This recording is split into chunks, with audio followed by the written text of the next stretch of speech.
بسم اللہ الرحمن الرحیم۔ السلام علیکم ناظرین، سپریم کورٹ میں ایک مقدمہ زیر سماعت ہے پی ٹی آئی کی مخصوص خواتین نشستوں کا۔ پی ٹی آئی کا کہنا ہے کہ جو خواتین کی مخصوص نشستیں ہیں وہ انہیں ان کے کامیاب امیدواروں کے تناسب سے دی جائیں، جبکہ الیکشن کمیشن آف پاکستان ان کی یہ درخواست مسترد کر چکا ہے، اور پشاور ہائی کورٹ نے بھی ان کی درخواست مسترد کی تھی، جس کے خلاف اب اپیل سپریم کورٹ میں دائر کی گئی ہے۔ ناظرین، مقدمہ تو جب فیصلہ آئے گا تب آئے گا۔ جو میں اس کی فیٹ مجھے نظر آ رہی ہے اپنے 30 سالہ تجربے کی روشنی میں نے جو سماعت سنی ہے اس میں یہ پیشن گوئی کر رہا ہوں، فیصلہ نہیں سنا رہا۔ پیشن گوئی ہوتی ہے، لیکن 90% چانسز کامیابی کے ہیں کہ پی ٹی آئی کی یہ پٹیشن اکثریت سے مسترد کر دی جائے گی، اور اس کا نقطہ جو ہے وہ بیسیکلی ایک ہی ہے جو ان کے خلاف جاتا ہے کہ انہوں نے آزاد حیثیت میں الیکشن لڑنے کے بعد ایک نیا گروپ پی ٹی آئی نظریاتی بنایا، اور پھر اس گروپ کو بھی سنی اتحاد کونسل، ایک جماعت ہے پارلیمانی پارٹی جس کی صرف ایک سیٹ تھی، اس کے ساتھ اتحاد کر لیا، اور اب سنی اتحاد کونسل کے پلیٹ فارم سے پی ٹی آئی آ کر یہ کہہ رہی ہے کہ یہ مخصوص نشستیں ہمیں دی جائیں، اور اگر ہمیں نہیں دی جاتی تو کسی اور کو بھی نہ دی جائے۔ بار بار چیف جسٹس صاحب کا سوال یہی ہے کہ آپ نے آزاد حیثیت میں الیکشن جیت لیا، آپ پر کوئی پابندی نہیں تھی کہ آپ باہر جا کر واپس اپنی پرانی جماعت سارے آزاد امیدوار ایک گروپ بنا کے پی ٹی آئی جوائن کر لیتے اور پھر اس کے پلیٹ فارم سے سیٹیں مانگتے۔ آپ نے ایک پی ٹی آئی نظریاتی بنا کر سنی اتحاد کونسل سے الیکشن کر لیا، جس کی صرف ایک سیٹ ہے، اور وہ یہ پہلے لکھ کے دے چکا ہے کہ چونکہ وہ اس کی پارلیمنٹ میں صرف ایک سیٹ ہے، اور اس کی جو متناسب نمائندگی کے حوالے سے خواتین نشستیں ہیں وہ بنتی نہیں ہیں، لہذا وہ خواتین نشستوں کے لیے درخواست نہیں دے۔ اچھا، گروپ جوائن کرنے کے بعد، پی ٹی آئی والا گروپ جوائن کرنے کے بعد پھر ایک درخواست دی گئی کہ ان کی 100 سے زائد سیٹیں ہیں، لہذا انہیں خواتین نشستیں دی جائیں۔ الیکشن کمیشن آف پاکستان کا موقف تھا کہ سنی اتحاد کونسل کے فارم سے جو آپ جو یہ خواتین نشستوں کے لیے درخواست دائر کر رہے ہیں وہ پہلے ہی ریفیوز کر چکے ہیں کہ انہیں یہ نشستیں نہیں چاہیے، اور سنی اتحاد کونسل نامی کوئی پارٹی الیکشن کمیشن کے پاس رجسٹرڈ نہیں ہے۔ سنی اتحاد کونسل کے ٹکٹ سے جنہوں نے الیکشن لڑا ہے وہ صرف ایک سیٹ ہے، وہ 100 کچھ سیٹیں نہیں ہیں، لہذا پی ٹی آئی کو یہ نشستیں نہیں دی جا سکتی۔ اور جو دوسرا موقف ہے کہ اگر وہ انہیں نہیں ملتی تو کسی اور کے بھی نہ ملیں، وہ بھی اس لیے مسترد کیا جاتا ہے کہ قومی اسمبلی میں کوئی بھی نشست جو ہے، آئینی نشست، اس کو خالی نہیں رکھا جا سکتا، ان ریپریزنٹیڈ نہیں رہ سکتی۔ جس طبقے کی وہ نمائندگی کر رہے ہیں اس طبقے کے عوام کو پارلیمنٹ میں نمائندگی سے محروم نہیں کیا جا سکتا، یہ آئین کا تقاضا ہے۔ اب سپریم کورٹ میں ناظرین چیف جسٹس بار بار یہی سوال کر رہے ہیں کہ آپ نے سنی اتحاد کونسل جوائن کی کیوں؟ آپ پی ٹی آئی رہتے، آزاد امیدوار تھے، بعد میں اناؤنس کرتے کہ ہم نے پی ٹی آئی جوائن کر لیا، اور پھر آپ سیٹیں کنٹیسٹ کرتے۔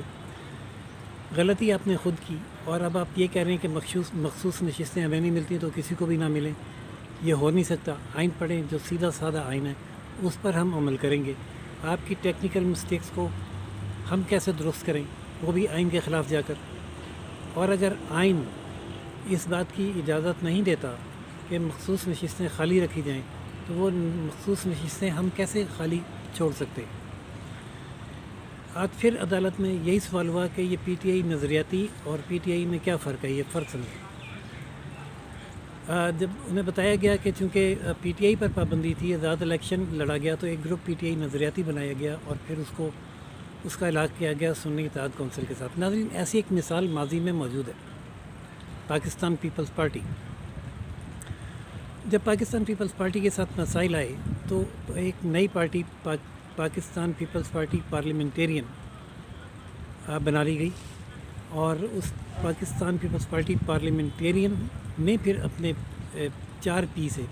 پاکستان پیپلز پارٹی پارلیمنٹیرین سے کہ الیکشن لڑا، اسی پارٹی کے نام سے ٹکٹ لیے اور پارلیمنٹ میں آئے، پھر نشستیں بھی انہیں اسی پاکستان پیپلز پارٹی پارلیمنٹیرین کے نام سے ملی۔ اب لیکن مسئلہ یہ ہے کہ پاکستان تحریک انصاف نظریاتی نے ٹکٹ پاکستان تحریک انصاف نظریاتی کے نہیں لیے، اور نہ ہی الیکشن پاکستان تحریک انصاف نظریاتی کے پلیٹ فارم سے لڑا۔ تو لیکن جو پٹیشن انہوں نے دائر کیا ہے وہ دائر کیا ہے پاکستان تحریک انصاف نظریاتی کی جانب سے، اور جو کامیابی کے نوٹیفیکیشن لگائے گئے ہیں وہ آزاد امیدواروں کی حیثیت سے لگائے گئے ہیں، اور یا وہ اور خود کو پاکستان تحریک انصاف کے رہنما کہتے ہیں۔ تو یہ وہ جو فرق ہے، چیف جسٹس آف پاکستان واضح ہیں کہ اس فرق کو وہ ختم کرنے کا اختیار نہیں رکھتا۔ جو کانسٹیٹیوشن میں لکھا گیا ہے، جو واضح ہے اور 2 ٹوک ہے، وہ اس کے مطابق چلیں گے، اور وہ باقی پاکستان تحریک انصاف کو بھی یہی کہہ رہے ہیں کہ آئین کے مطابق اگر آپ کا کوئی حق بنتا ہے تو اس پہ ہمیں دلائل دیں، ہم اس پہ آپ کے ساتھ کھڑیں۔ لیکن یہ نہیں ہو سکتا کہ غلطیاں آپ کریں اور یہ کہیں کہ اس وقت کی ضرورت تھی، اس وقت ٹیکنیکل ریزننگ تھی۔ وقت کی ضرورت اور ٹیکنیکل ریزننگ پہ کانسٹیٹیوشن کے خلاف کوئی فیصلہ نہیں دیا جا سکتا۔ چیف جسٹس آف پاکستان اور ان کے ساتھ دیگر جو ان کے رفقا ہیں وہ اس بات پر متفق ہیں کہ آئین کے تحت پاکستان تحریک انصاف مخصوص نشستوں کی حقدار نہیں ہے، جبکہ جو دوسرا گروپ ہے جس میں نمایاں طور پر اطہر من اللہ صاحب سامنے آ رہے ہیں،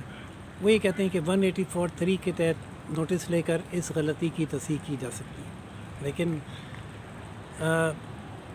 184(3) جو ہے اس کا اسکوپ بہت محدود کیا ہے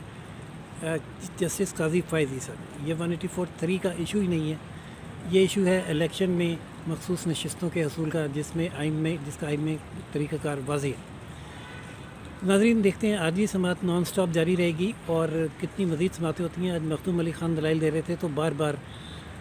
پی ٹی آئی کے وکیل سلمان اکرم راجہ درمیان میں اٹھ کر ججز کو لقمے دیتے تھے، جس پر مختوم علی خان نے شدید اعتراض عائد کیا اور یہ کہا کہ سلمان اکرم راجہ صاحب سینئر وکیل ہیں، انہیں عدالت کے ڈیکورم کا پتہ ہونا چاہیے، اور یہ درمیان میں دوسرے وکیل کے دلائل کے درمیان میں اٹھ کر مداخلت کرنا بار بار عدالتی آداب کے منافی ہے۔ انہیں میرے دلائل کے جوابات کا موقع ملے گا، اپنی بات وہ اس وقت کریں، اس وقت بار بار انٹرپٹ عدالت کے پروسیس کو نہ کیا جائے۔ جس کے بعد سلمان اکرم راجہ سکون سے بیٹھے اور مقدمے کی کارروائی اس وقت بھی جاری ہے۔ ناظرین، جو بھی نتیجہ آیا اور فیصلہ آیا بریکنگ کے خبر کے صورت میں اب تک پہنچائیں گے۔ اب تک کے لیے اتنا ہی، اس پیشن گوئی کے ساتھ کہ سنی اتحاد کونسل کی یہ پٹیشنز انہیں خواتین کی مخصوص نشستیں دیے بغیر مسترد کر دی جائے گی۔ اللہ حافظ ناظرین، دیکھتے رہیے روشن Pakistan news. Channel like, subscribe اور شیئر کرنا نہ بھولیے گا۔